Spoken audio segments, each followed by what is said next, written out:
President JD Vance. That's disturbing what you told us.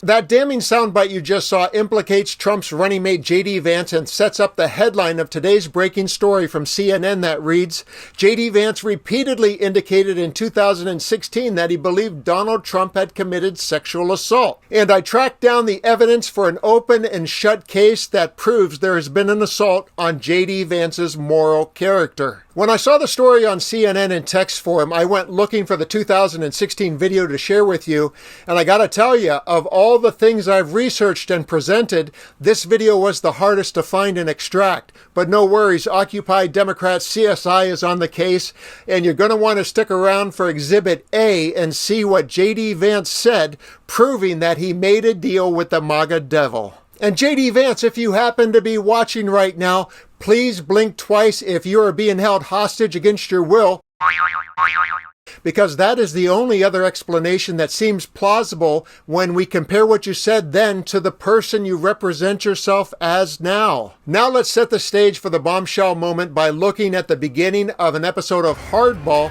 hosted by Chris Matthews. It was a standard panel discussion, and at the time, JD Vance was a relative nobody. He was the third wheel on the panel with a book to promote. And JD Vance is the author of the book Hillbilly Elegy. In this next clip, you'll see Matthews set up the story of the day about Trump's sexual assault, and it ultimately leads to the Vance quote that is so problematic. From the New York Times for tomorrow's paper, the two women have come forward now to say that Donald Trump inappropriately touched them. Well, one woman said Trump groped her on a plane. It gets rather graphic there 3 decades ago.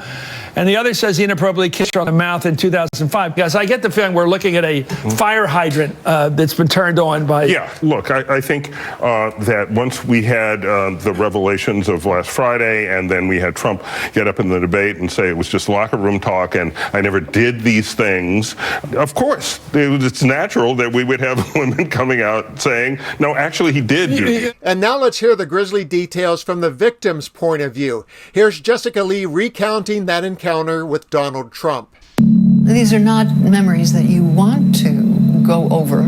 It's been somewhat unnerving since Friday to be rehashing it so many times. You suppress it. It's not part of your active thinking every day, but you don't forget. Somehow or another, the armrest in the seat disappeared, and it was a real shock when all of a sudden his hands were all over me. He was like an octopus. It was like he had 6 arms. He was all over the place. But it's when he started putting his hand up my skirt, and that was it. That was it. I was out of there. I wish the stewardess would come and rescue me. And now the moment you've been waiting for. JD Vance's unfiltered opinion about Donald Trump's guilt in the matter. Unfiltered then because at that time he afforded himself the gift of intellectual honesty. But this woman is not a show-off. She's just telling what happened so we can know it. Yeah, and it's sort of, it makes you think that at a fundamental level, this is sort of a he said, she said, right? And at the end of the day, do you believe Donald Trump, who always tells the truth? Just kidding. Or do you believe that woman on that tape? No, denial. And the CNN article I mentioned at the top also includes this. I'll call it Exhibit B in the case of ethics versus JD Vance. In October 2016, Vance tweeted, "What percentage of the American population has Donald Trump sexually assaulted?" I declare the case now closed. JD Vance is guilty of having no ethics, and I really hope the Democrats and the media make him a prisoner of his own words right up to Election Day. And in this final clip, I'm going to play more of the hardball conversation because what they said in 2016 still applies today. It does not matter to the base what Trump or Vance have said or done, no matter how ugly, and the ongoing masquerade is meaningless to them. The base is very forgiving, and they are sticking by their men because they feel represented, despite the perversion of truth. That's why it's so important that Democrats and never-Trumpers show up on Election Day with even more enthusiasm to represent what is right and ethical and to demonstrate against what is unacceptable from candidates seeking the highest office. And while the clip is playing, I want to know what you think with a comment below.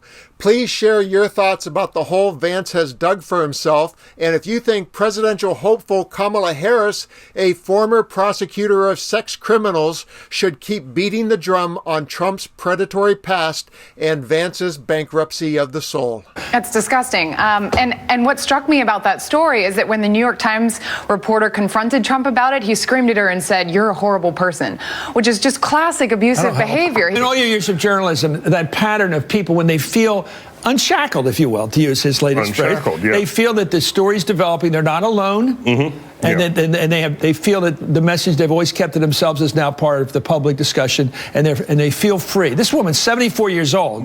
She's talking about something that happened on the airplane. It was a sexual advance on her that she did not want or even imagine was going to happen. I How can you explain? Oh yeah, I did that. I forgot. Well, exactly. It should be pointed out, though, that this is both these women told friends and family members and others contemporaneously. Exactly. So that gives a lot of veracity to in that case over the years. So it's not as if this was something that was could have just been concocted now. In fact, okay, let's talk about the people now, because this is a little bit more anthropological, sociological. There are people that hear this conversation who are saying media crap talk. They're just trashy because they don't like his ideology. They don't like his threat to the establishment. Fair enough. I like that kind of American skepticism. But let's talk about those people. There's a lot of people like in South Dakota and in Nebraska, where people that were against him over the weekend, when you mentioned that story came out, have bounced back. They've gone about it, and they're resilient in their support for Trump. But for nothing to do with real principle, just their anger is so close to how they think now that they'd rather vote for Trump with all this than say yes to the establishment.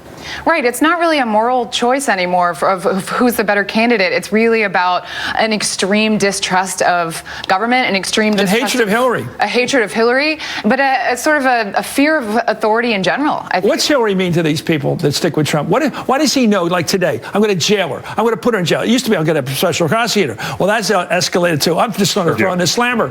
Why does he think that will work with the people you write about in your book? Well, so for a lot of these folks, they see America as fundamentally divided along two lines. There's the kind of coastal elite culture, that's one side, and there's the middle America culture. Donald Trump was born with a silver spoon in his mouth in New York City. He went to the best school in the country. He went to the best school in the country. Don't you forget it. And by the way, I know how to figure things out. Did you hear that today? I know how to figure things out. Yesterday he called himself he said, I'm basically a blue-collar worker. No, but I love, that's good too. Yeah, right. I know how to figure, like, remember Fredo and the Godfather? I'm smart.